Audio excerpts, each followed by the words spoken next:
With the first pick, the Carolina Panthers select Cam Newton, quarterback, Auburn. Touchdown, Carolina Panthers! The Carolina Panthers select Luke Kuechly. Kuechly, touchdown! Carolina Panthers select Dar Otulele, Kelvin Benjamin. Kelvin Benjamin got a touchdown! With the 8th pick, the Carolina Panthers have selected Kristin Mechanic. The Carolina Panthers are on the clock. Live from Bank of America Stadium, it's time to break down the Panthers NFL Draft. The 2017 NFL Draft has officially wrapped up. I'm Libby Weihsmann, alongside my co-host John Halpin, NFL analyst, and Panthers insider Mike Craft will join us in just a minute. Now, we finally know who the 7 draft picks are for the Carolina Panthers. John, I want to get your thoughts on those 7 picks. Versatility seems to be a popular word around here this week. The first 2 picks were certainly versatile. We talked a lot about them. Swiss Army knives. Swiss Army knives, that's right.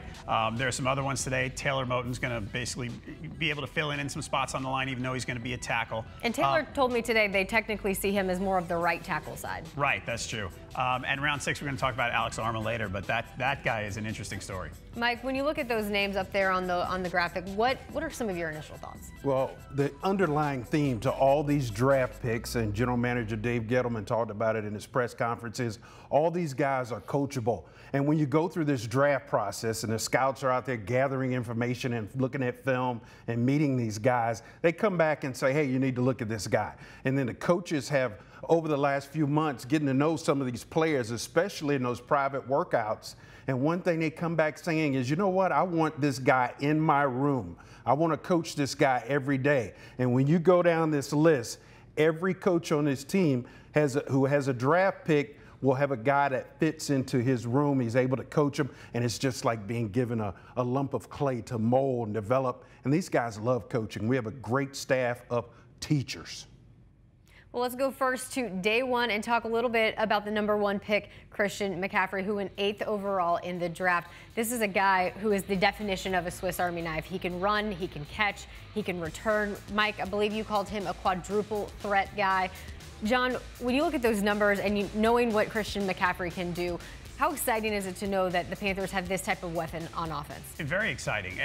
The one thing about him is he can kick, punts, catch the ball, but because he can do so many things, he probably doesn't get enough credit for what a good runner he is. Dave Gettleman, not a guy prone to hyperbole, compared him to Curtis Martin, a Hall of Famer, the other night. Talk about some high praises. Right, as a between-the-tackles runner, which you look at a guy like McCaffrey, not so big, you don't necessarily think of him that way, but he is. He's a high intelligent guy too, Mike. I mean, what are your thoughts about Kristin? Well, I like to steal a line from Brian Strickland last night when he said that the Panthers offense is not an evolution, it's a revolution, and Kristin Mechanic is the guy you want at the head of that revolution. He comes in, a quality guy.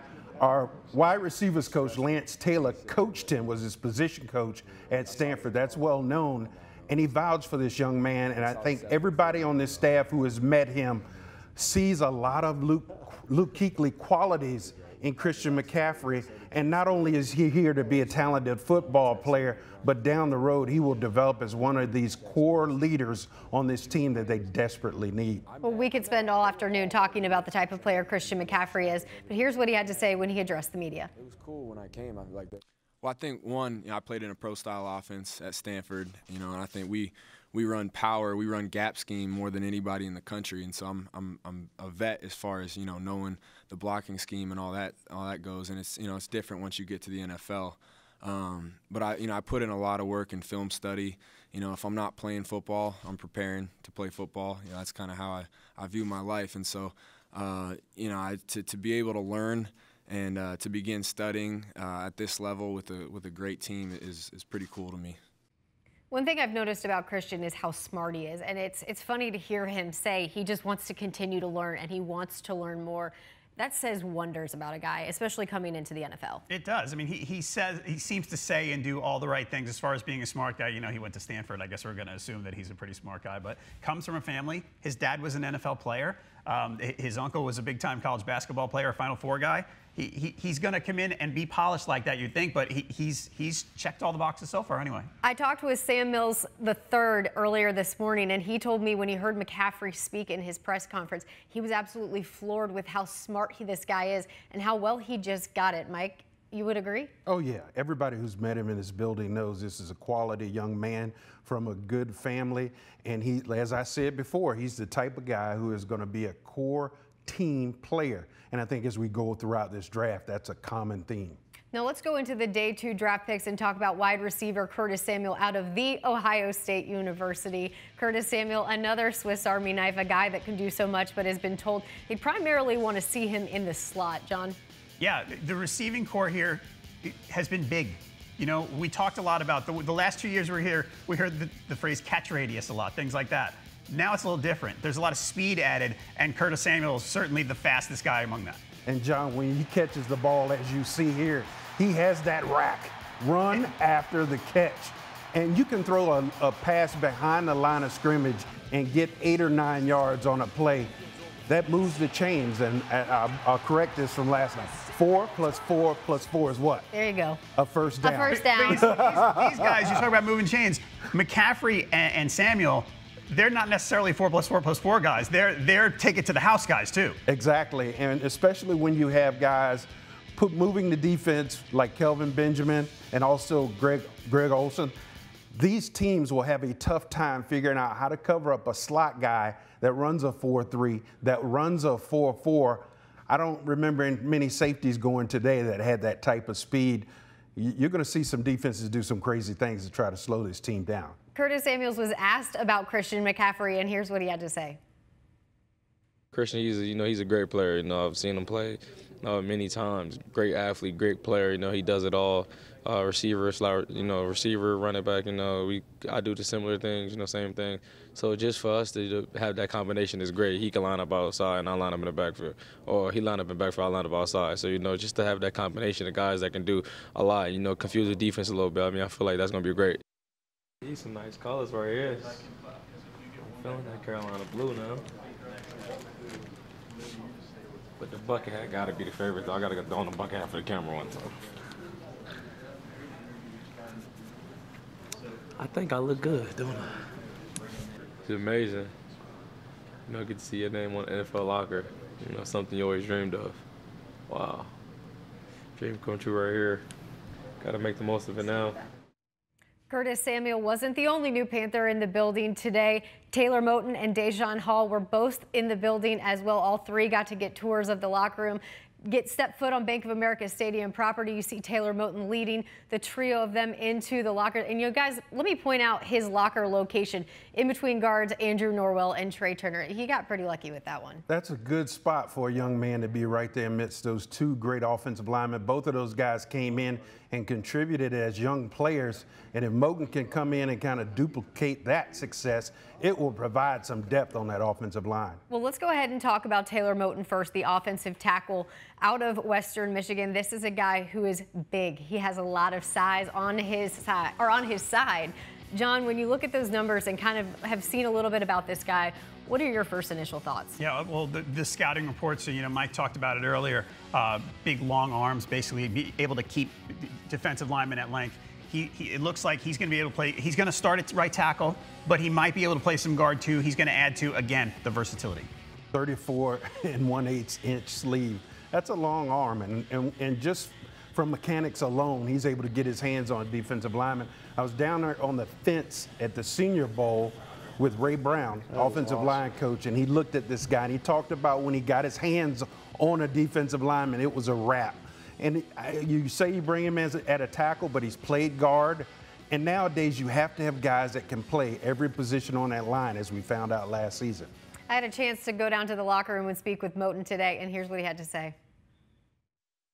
I guess my intelligence, I'm a really good pass protector as well as, run blocker. So I feel like someone who can, do anything that the coach has asked me to do. And I think my versatility helps me a lot. So I feel like I'm at home here. I feel like I'm a good fit. So.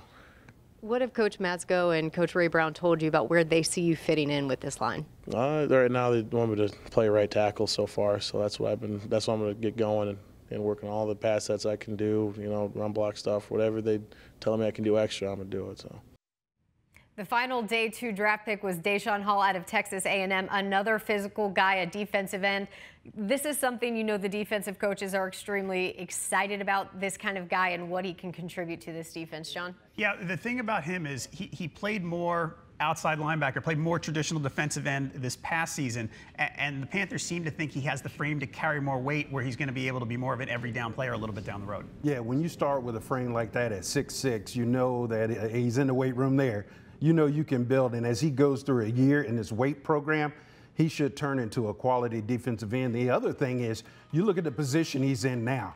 He's in a room with Juice Peppers, Charles Johnson. He's being coached by 2 of the premier defensive line coaches in the league, Eric Washington and Sam Mills III. This is a great spot for a young defensive end. We thought the Panthers would go defensive end, and this guy's a candidate to go into the incubator and come out a quality football player. Deshawn was a little emotional in his his conference call last night, but I spoke with him this morning, and here's what he had to say. It's just very humbling, and I feel like I'm a hard worker, and I just want to get down here and prove to these guys that I belong here. 30 minutes after you heard your name called, you were on your way to the airport from Seattle, getting here to Charlotte, stepping foot inside Bank of America Stadium. What are kind of your initial reactions? Just being in the NFL locker room is just surreal. I mean, I never really had the opportunity except in Jerry's world when we played, but it's just an unreal moment for me. What would you say some of your strengths are as a lineman? I mean, I give a tremendous amount of effort, and I play hard, and I'm not scared to hit. I feel like I'm a violent player, so you'll get a hard worker from me. Day 3 of the NFL draft just finally wrapped up just a few hours ago. The Panthers came away with 3 picks from Saturday. Corn Elder, a cornerback out of Miami. Alex Armel, who's going to be a fullback for the Panthers, out of West Georgia. And Harrison Butker, a kicker who was taken with the final pick for the Carolina Panthers. I want to talk about Corn Elder first, the cornerback. John, initial thoughts on this guy? Some people kind of have compared him to Captain Munnerlyn. Yep.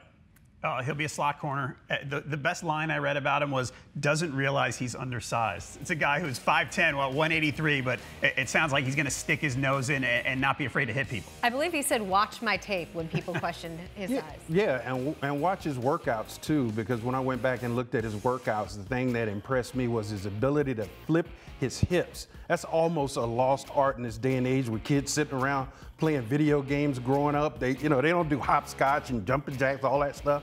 But this young man can flip his hips and go to the ball. I'm gonna have a prime example of that coming up a little bit later. Let's talk. Oh, go ahead. Hopscotch? Did he just throw a hopscotch reference in there? Oh yeah. All right. That's impressive. That's dated. You don't know about that. With the 192nd pick, the Panthers took Alex Armel, who played 3 positions in college. We alluded to it earlier that this is kind of a fun and unique story, but he's going to be a fullback for the Panthers. He is. He was he was an all-conference first-team defensive end and second-team tight end. He's going to play full, but we saw stuff on him earlier. He was covering kicks. He was blocking on kicks. He was catching balls at tight end. He was all over the place. I got a little insider knowledge on this young man because one of my coaching buddies actually coached against him. He was coaching at Miles College, and they played West Georgia, and he told me their scouting report said you can't block this guy, run away from him. The only problem there, guys, is when you ran away from him, he has the type of desire to make every play. He just went over there and made tackle just the same. And when he blocked people, he looked like he was just mauling them. You know, one of those, bury people into the ground blocks. You got to love this type of guy. We heard Gettleman say he was physical, and obviously the film doesn't lie. And finally, with a 233rd pick, the Panthers took kicker Harrison Butker out of Georgia Tech to bring in some competition. This is a guy who had a pretty solid percentage of being a pretty accurate kicker. His Twitter handle is @ButtKicker87, by the way. We had to you have to like there. right off the bat. Yep. Yeah, he was a really good kicker at Georgia Tech, getting his degree in industrial engineering next Saturday. So we have industrial engineering, another one getting an MBA, and another one going to Stanford. Yeah. They're some pretty smart draft picks. Hashtag the Butker did it. But Let's see how that takes off. All right, let's take a recap of all of the Carolina Panthers 2017 NFL draft picks. You see right there 2 in round 2. We saw obviously at the top the 2 Swiss Army knives with Christian Mccaffrey, Curtis Samuel, finishing with Harrison Butker. And we'd like to welcome on digital reporter Bill Voth. How you doing? I'm still recovering from Mike's joke. That was funny. It was pretty good. You like that? Yeah. That was pretty good. So who got all these guys in their mock drafts, right? All the hours and time people have spent in their mock drafts over the last few months? We had these, right? I had all of them. How many of us had Harrison Butker as the kicker in the 233rd pick? I don't know. I mean, would you have had a better chance of guessing him or Alex Armel? I actually had both. Okay. You had Alex Armour. I You were did. watching a lot of West Georgia games. I have a magic 8-ball that I was just shaking, kind of doing all of that. Bill, with these first 2 picks, with Christian McCaffrey and Curtis Samuel both being such Swiss Army knives, we've talked about how this Panthers offense wants to evolve. How do they play into that? I think this is the most fascinating storyline coming out of this draft, not just here, but I think around the NFL. I know that might sound a little extreme, but I think the Panthers, Ron had that thing a couple years ago when he talked about being relevant. The Panthers, after this draft, a lot of people are looking at them like, wow, this is something exciting they've done, because what they've done, what they're doing, it's this game of chess the coaches play with each other. And when we saw them with Shaq a couple of years ago, and kind of a positionless player, a guy where people, the old school people don't know where to fit a guy, and some teams didn't know what to make of that. Well, the Panthers knew what they were doing there, and they were kind of ahead of a trend. And now so many teams are doing that. Offenses now have to counter, and the way they're going to counter is with positionless players like McCaffrey and Samuel. And so it's going to be fascinating to see how this all plays out. And the Falcons are one of those teams that have done that on defense a little bit. Yeah, and so now it's all about mismatches. And that's what Ron just talked about, Ron Rivera talked about as they just wrapped up the draft right there, and how, this is exactly what was on their mind. So if a defense is doing this, and now the offense is in a mismatch, how can you send your guys out there? So now it's just not 2 tall guys like Kelvin and Devin, and then say Greg Olsen. Well, now you've got Kelvin out there, Greg Olsen's out there, and then McCaffrey and Samuel, and so no one really on defense now knows what's going on, when defenses last year had a much better idea what the Panthers were going to throw out there in offense. A little earlier, you asked Dave Gettleman, you mentioned that they checked off a lot of boxes. Is there a box you sort of expected them to check off that they didn't?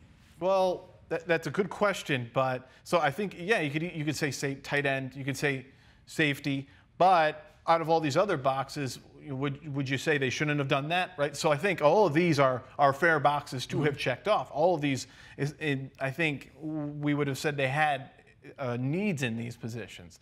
So while they weren't able to check off a tight end or a safety, what can you do? You only have so many options, so you go forward from here. But I do think that this was one of those drafts where they're going to say and they're going to think that, they took their best players where they wanted to, but then they also got a lot done. It was very productive in checking off those boxes. And they didn't have to do something like last year where they had to spend 3 picks on one position.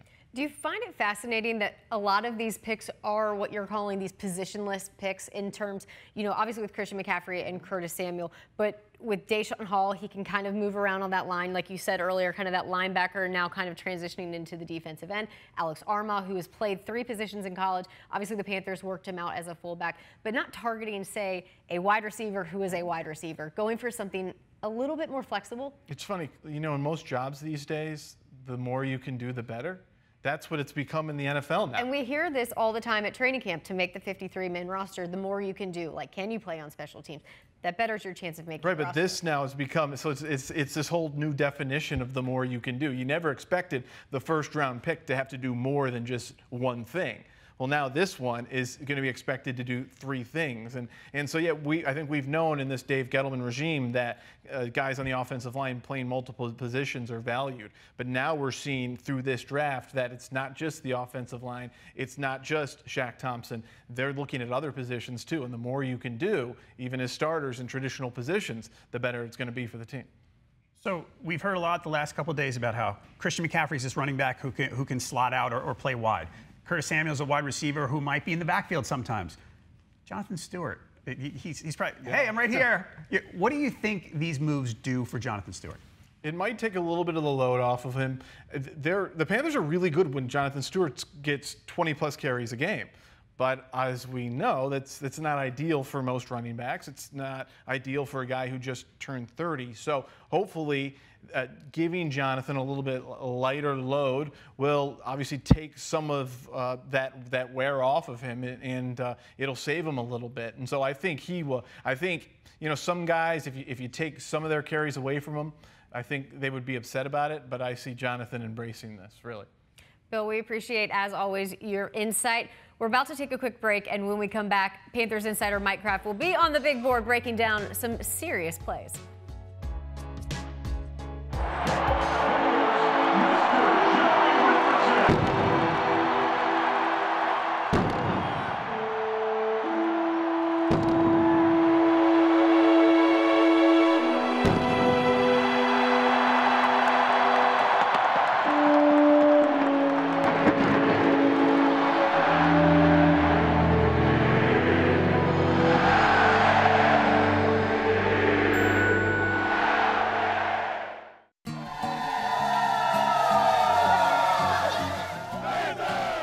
Field and off. How you doing?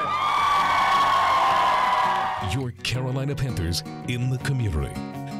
Supporting the programs and the people that make the Carolinas great. Big hugs, big hugs. More than football. Your Carolina Panthers, your team.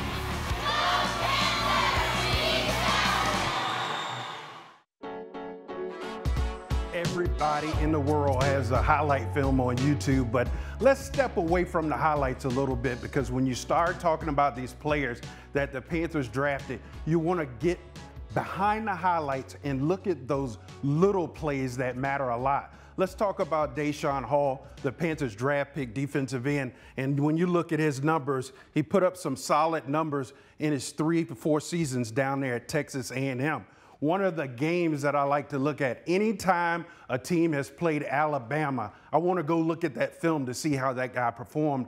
And when you perform against Alabama, one of the best teams in the country, we know one thing, you're a football player. So let's take a look at one of the first plays from this game. And here we see a young man who has discipline. Here he is at defensive end. And Alabama is going to run, they're in a pistol formation, and they're going to run an inside zone play. And the quarterback is going to read the defensive end.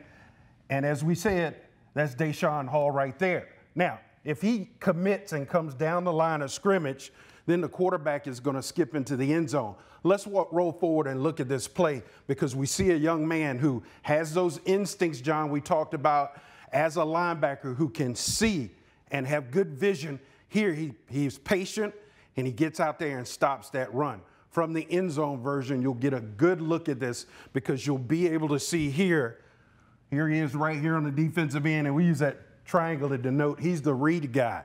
Run it forward. You see the zone run. The offensive lineman go inside. Stop it here. Look at his vision. Got his eyes right on the mesh point, and the thing he's looking for is to see when that ball is pulled from the mesh point, and then he can come outside. Roll it forward. Great patience here. So we know this guy has the intellect.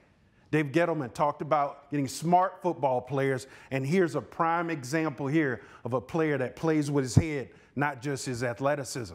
Okay, as we roll forward on another play, here's one of the things that I know will get better. We can go ahead and roll. Hold on one second. See him right there. Watch this play and watch his get off. These tight ends are trying to scoop him.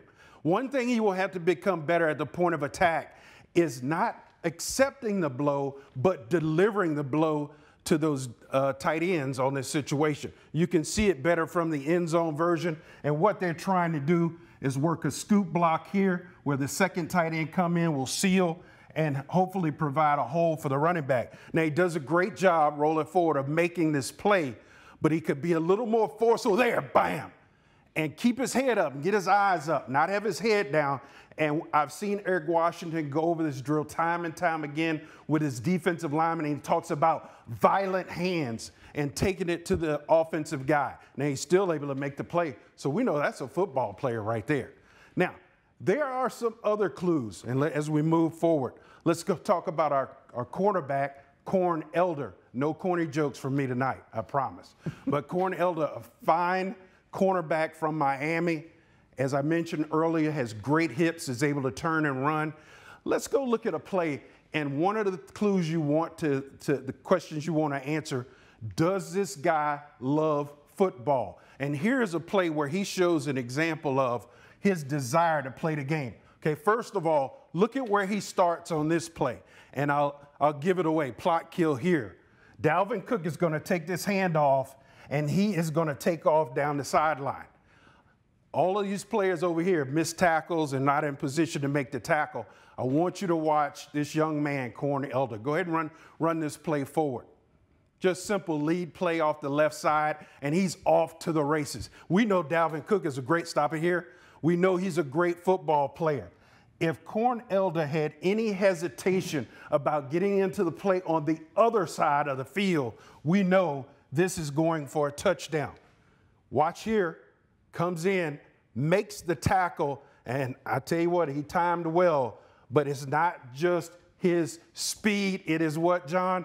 His desire. And he ran what, probably with the crossfield 80, 90 yards on that play to get him? I think that was a quick that was quick for him to get across the field like that. That's a great play. Well, now we're going to talk about Alex Armour. And here's an interesting piece of tape because we talked about him being a freak athletically. Wait, I have to ask, where'd you find this video? I talked about Magic Johnson last night. That's right. Went on YouTube. Showtime. And pulled this clip. It's showtime. Go ahead, let him rip. If there's anything anybody Get ready, judges. You're going to have to give this a score. Nice. Ooh, that's okay. He's 6'2", right? That's your new fullback at 6'2". Look, back in the day, I used to throw it down like that.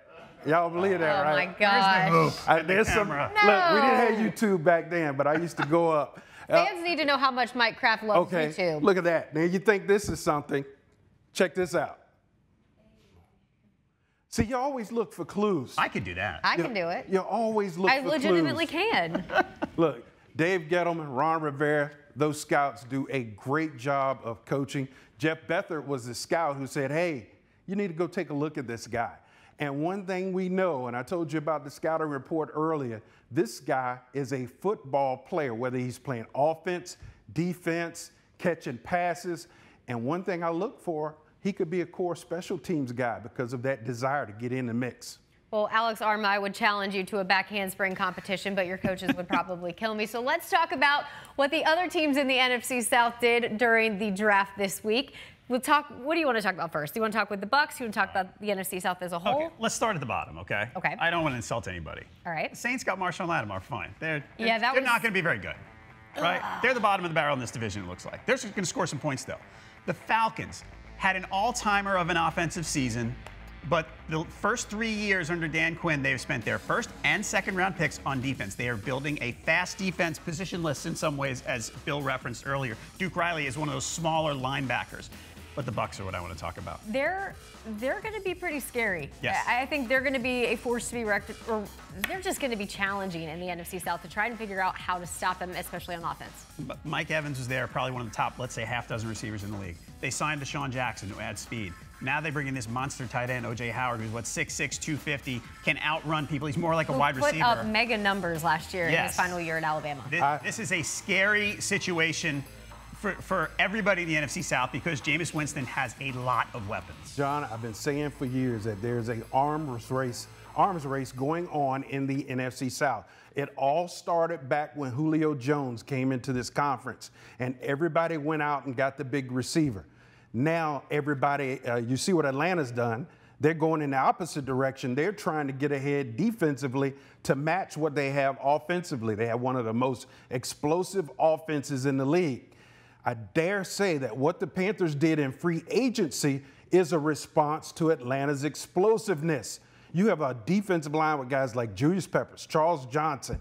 You have the young man Deshawn Hall in there. You have Mario Addison. You have guys who can get after the quarterback. And I'm sorry, Matt Ryan cannot find Julio Jones when he's staring up at the top of the Georgia Dome or whatever they call it. New place. New place. The right. new place. Yeah, the new place. The new joint. All right. Well, we've been streaming live on Facebook Live all evening long, so let's take a look at some of the fan thoughts and comments. Yep, we thank you everybody for watching on Facebook and for commenting and all that.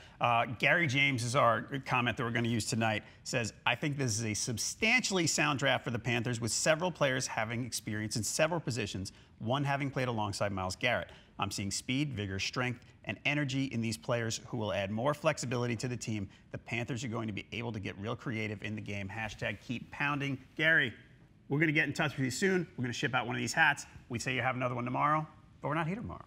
Did he use my hashtag? Which hashtag is that? The butt kicker did it. Everybody, The start Bucker working did on it. that. We'll get the hashtag going. Mike loves hashtags. Ron Rivera said he was excited about the speed they added to this draft class. Let's hear what Gettleman had to say. You know, that's the ideal situation. I mean, again, it's you know, when you know, I mean, we've talked about it. We evaluate. You know, Ron sits down. You know, we all sit down together up there and after the season, and we talk about, you know, our team and what our needs are, and you know, the best thing for me is when I can come down here and look at you guys and say we didn't reach for anybody. And does this draft check a lot of boxes? Yes. A few quick final things. You can now find the Carolina Panthers on iTunes for podcasts. All of these draft shows will be there along with Panthers Pulse, all of the press conferences, but you can find the Carolina Panthers now on iTunes. Thanks for sticking with us for all of your draft coverage. On behalf of Mike Craft, John Halpin, and myself, thanks for watching.